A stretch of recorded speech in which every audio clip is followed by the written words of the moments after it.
For some of us, Final Fantasy X was an awesome spectacle, it being the first Final Fantasy game released on the PlayStation 2.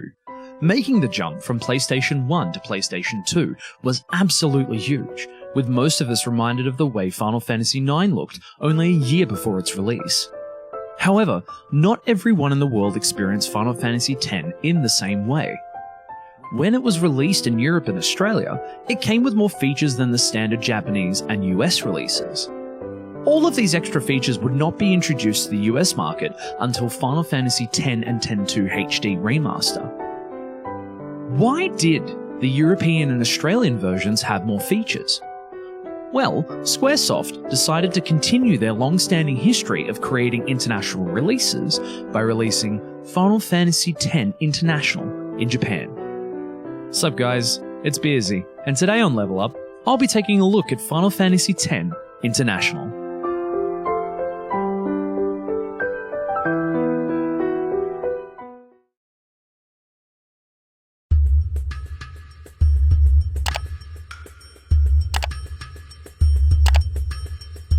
Final Fantasy X was released on July 19th, 2001 in Japan, September 17th, 2001 in the US, May 17th, 2002 in Australia, and May 24th, 2002 in Europe. With it being the 10th mainline entry of the series, it was the first to be released on the PlayStation 2. It was developed alongside Final Fantasies 9 and 11, and it was the first game to have fully voiced cutscenes. Want to scream? I really don't think that's gonna help this time. And it was the first game in the series to receive a sequel, of which I made a video on. You can check it out here. You assume the role of Tidus, a blitzball ace hailing from the Machina city of Zanarkand, whose world is turned upside down when a being called Sin destroys his city and sends him 1,000 years into the future. After being saved by a group of Al Bhed, including a girl named Riku, Thought I was done for back there. Tidus is washed away to Besaid Island, whom he meets Wakka, the captain of the Besaid Aurochs. Lulu, a feisty black mage. Excuses again? Kamari, a warrior Ronso. And Yuna, a fledgling summoner just beginning her pilgrimage across Spira, a land shrouded in death and in fear of Cid. Have become a summoner. Along the way, Auron, a mysterious swordsman, joins the team along with Riku, and as Yuna's guardians, they all do their best to guide her through her pilgrimage to eventually face Sin and defeat him, to bring about a peaceful period in Spira called the Calm. This game was hugely successful on the PlayStation 2, with it being one of the most popular JRPGs of all time. This was a major departure from other Final Fantasies, as there is no longer a world map to traverse, as all of Spira's areas are interconnected to create an almost seamless journey.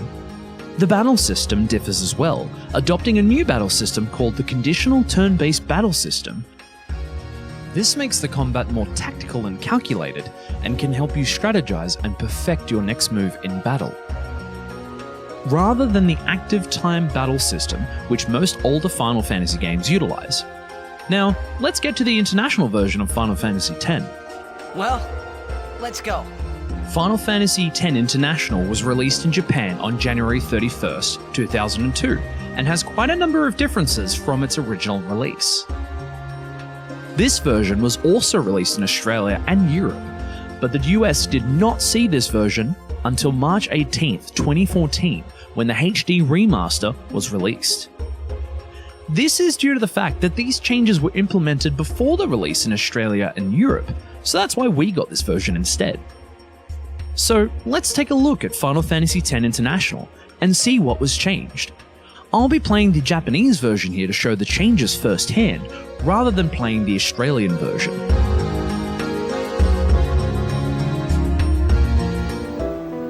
Listen to my story.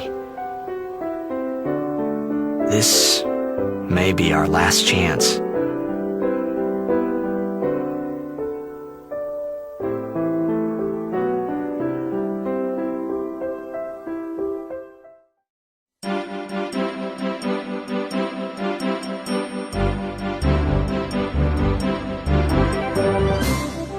You're probably thinking, Wait a minute. He said he was playing the Japanese version. Well, I am. All of the voiceovers are in English. You can also choose between Japanese and English text in the menu after you choose your sphere grid, of which there are now 2 variations. With the standard sphere grid, each character has a defined path which contains their specific abilities, magic, and stat boosts, and it slightly differs from the original Japanese sphere grid. With the expert sphere grid, however, all characters start in the middle and can branch out into different roles as the game progresses, with branching paths that can dynamically change a character's growth. This grid also has 50 less nodes than the standard grid. There are 6 new abilities in this version, 4 of them granting the ability to extract spheres from enemies, including power, mana, ability, and speed spheres to speed up the unlocking of nodes.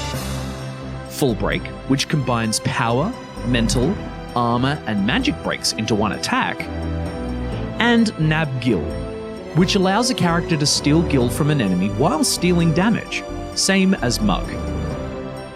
2 new special abilities were also added. Pill for Gil, which allows you to steal gil from an enemy, and Quick Pockets, which allows you to use an item whilst making your next turn come around quicker. There are also 4 new weapon abilities and 1 new armor ability. Alongside the extract abilities, the distill abilities can now be applied to weapons to obtain more spheres from enemies. And the armor ability Ribbon gives complete status immunity to a character, with exception to delay and instant death.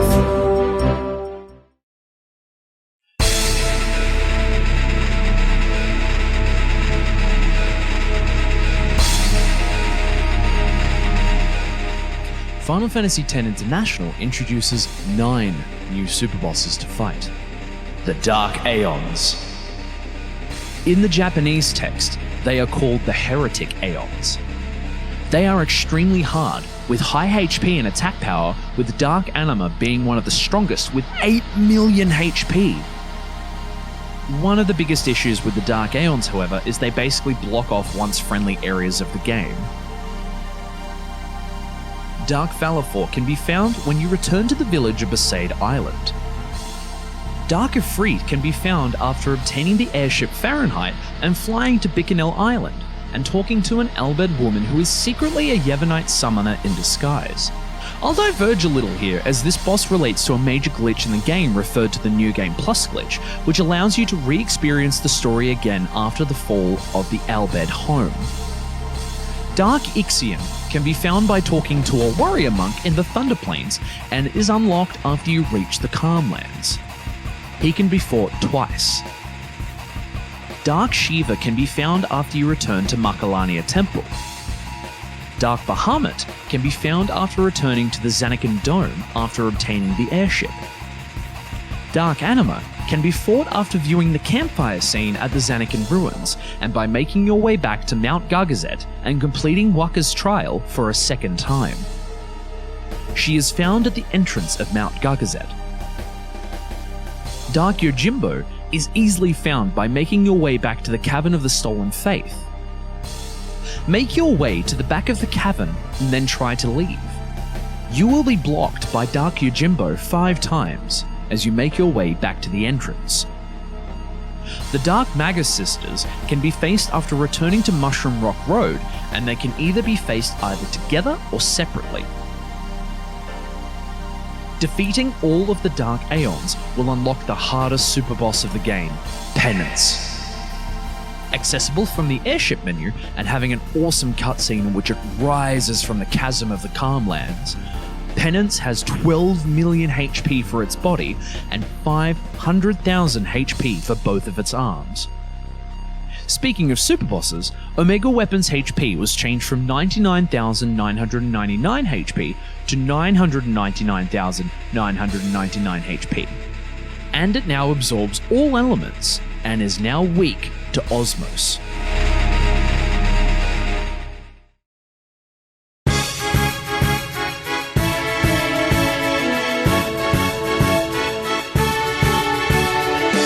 There are also some minor tweaks to the battle system and damage calculations in Final Fantasy X International. The ability Quick Hit now has its recovery speed lowered by 1. Auron's Limit Break Tornado was changed to hit twice, and his ultimate weapon Masamune's damage calculations were changed from its original calculations in which it dealt double damage based on his remaining HP. Anima's Overdrive Oblivion now hits 16 times instead of once. The Magus Sisters Overdrive Delta attack now hits 6 times instead of once. Yojimbo's attack formula was slightly altered, making the probability of activating his Overdrive Zanmato higher than normal. And finally, Wakka's Overdrive receives a damage boost depending on how much time is left when the slot's complete.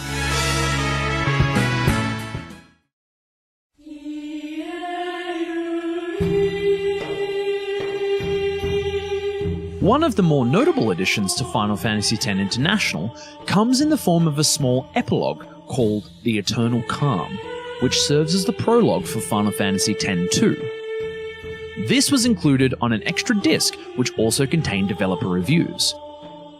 This prologue basically explains Yuna's motivations for Final Fantasy X-2, and is well worth a watch if you'd like to see what happens after the events of 10. This was included in the HD remaster with updated graphics and a full English voiceover.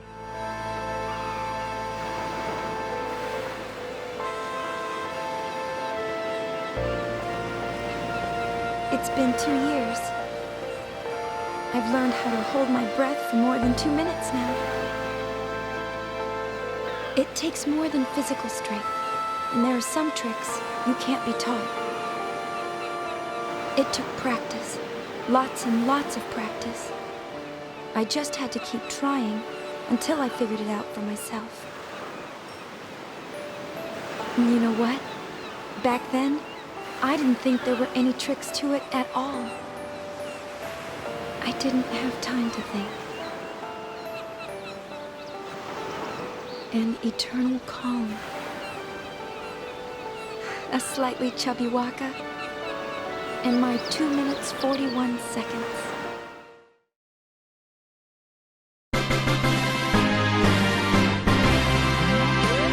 So, there you have it. Those were most of the changes in Final Fantasy X International. All of those changes made their way into the HD remaster, so I'd recommend you play that version instead. The only thing I wish this version had was the original Japanese voiceovers. It's always nice to experience the game differently in this way, and it just gives the game more replayability in my opinion. Well, shit, it's been a while since I've last made a long-form video, I apologize for that.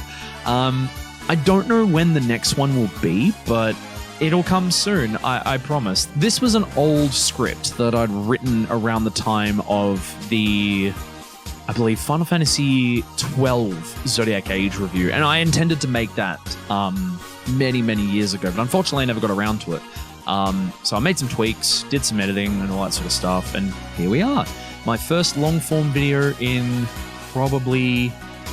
God, how long has it been since my last one? Holy Jesus. Wow, 2017 was when I made the Zodiac Age video, so it's been a few years. It's been a long while, so I apologize for the long wait between videos. I'm trying my best to make some more when I've got some spare time, obviously.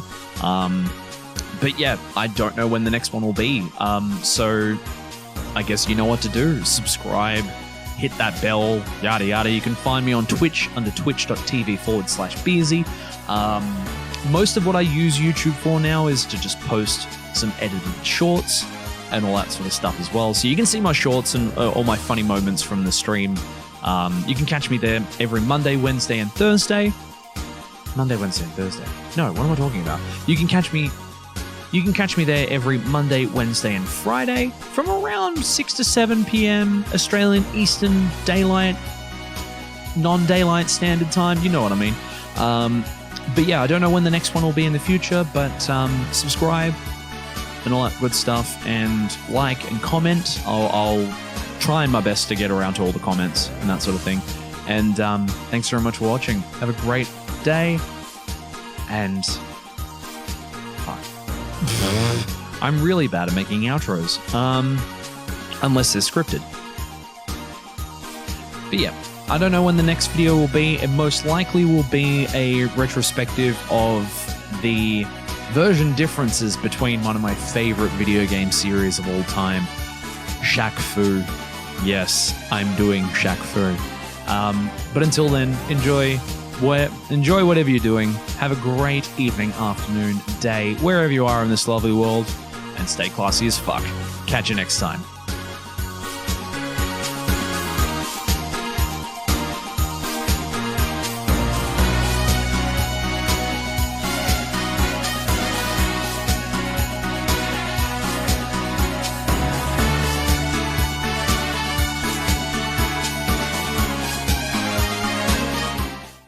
Make your way to the back of the cabin. Like they're heading to a cabin for a nice hot spa retreat. That's why Mount Gagazet turns into a hot spot, like a hot springs resort. Huh. If only they built a cabin up there. That'd be awesome, I think.